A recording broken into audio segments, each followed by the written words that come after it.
j'ai l'occasion d'échanger avec certains homologues de certains pays occidentaux et qui nous disent clairement, à vrai dire, nous savons que nous avons besoin de ci, de ça. L'or, ils en ont besoin. L'uranium, ils en ont besoin. Le lithium, ils en ont besoin.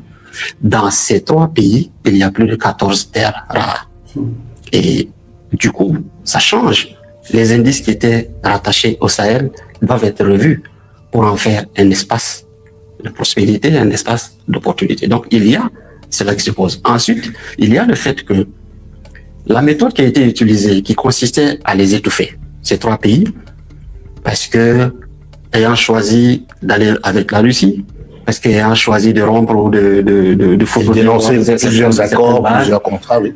Ils se sont rendus compte qu'il y avait des partenaires et qui étaient là et qui s'épanouissent.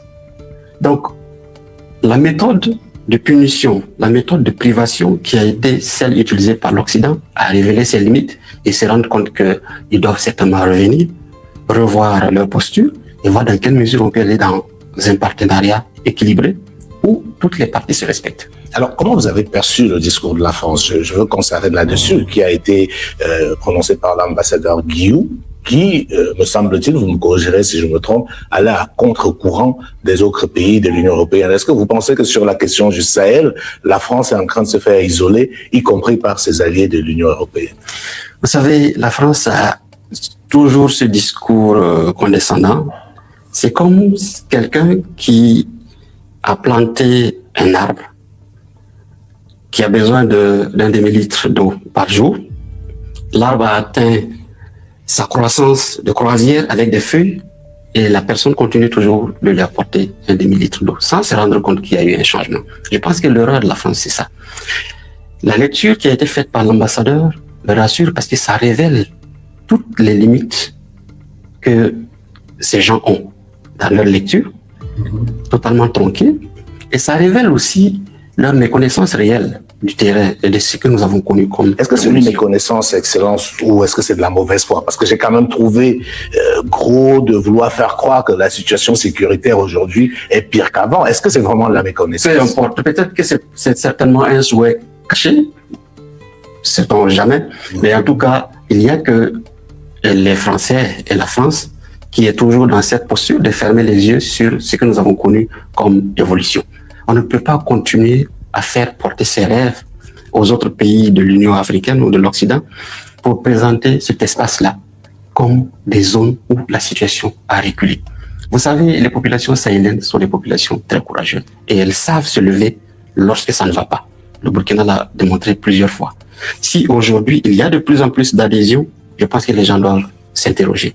Et comme je l'ai dit, si la situation sécuritaire était aussi alarmante, nous ne serions pas à des taux de croissance de 5, 6, un peu plus dans certaines situations. Nous ne serions pas à des taux de production agricole dans cette situation parce que les zones qui ont été occupées, c'est des espaces agricoles. Pourquoi est-ce que le Burkina Faso aujourd'hui se retrouve avec une situation alimentaire suffisante qu'il y a de cela 3 ans? Pourquoi est-ce que nous nous retrouvons avec une balance commerciale excédentaire alors que nous ne l'avons jamais vécu de par le passé? Donc je pense qu'il y a des indicateurs aujourd'hui que nous ne cherchons plus à démontrer parce que, ça ne vient pas de nous, et deuxièmement, ça peut se constater sur le terrain. J'invite donc ce diplomate à repartir, revisiter comment est-ce que l'espace s'est épanoui après leur départ. Chers amis, dans cette séquence, le ministre burkinabé des Affaires étrangères pose un problème essentiel. La France d'Emmanuel Macron continue selon lui de regarder le Sahel avec un vieux logiciel, un regard condescendant, comme si rien n'avait changé dans les pays de l'AES. Il explique que Paris présente encore le Mali, le Burkina Faso et le Niger comme des espaces en crise permanente, incapables d'avancer sans tutelle extérieure. Mais sur le terrain, le récit est beaucoup plus complexe. Avant d'aller plus loin, n'oubliez pas de liker, de commenter et surtout de vous abonner à notre chaîne YouTube. Vous trouvez les liens dans les commentaires. Ce qu'a dit le ministre est très important. Si la situation était uniquement celle d'un effondrement, comment expliquer que ces pays continuent de lancer des réformes, des chantiers, des projets agricoles, énergétiques et infrastructurels? Au Burkina Faso, par exemple, il parle de croissance, de production agricole, de balance commerciale, de routes d'énergie et de réformes internes. C'est vrai. Autrement dit, il veut dire ceci. On ne peut pas juger l'AES seulement à travers les attaques et les crises. Il faut aussi regarder ce qui se construit. C'est là que commence la vraie bataille du récit.